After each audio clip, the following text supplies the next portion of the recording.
Geldi maşın.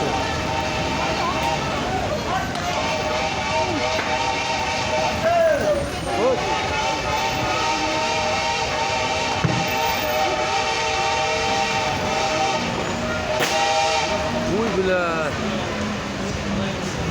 Bayağı yuma ettiler ona. Etli plastik yaman gitti.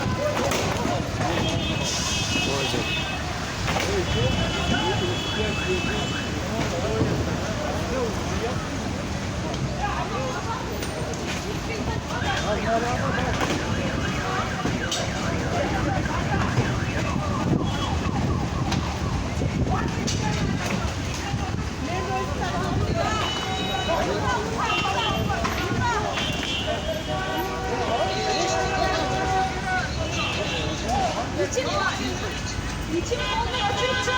Pazartesi geldi. Ana.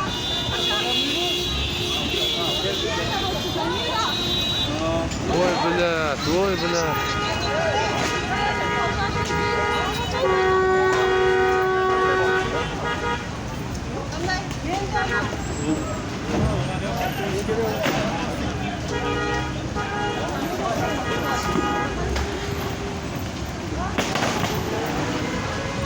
Ha vuru da böyle bak.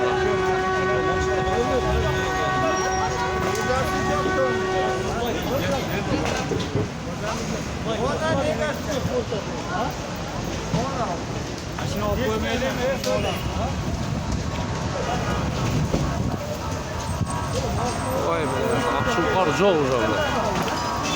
Vay enişte.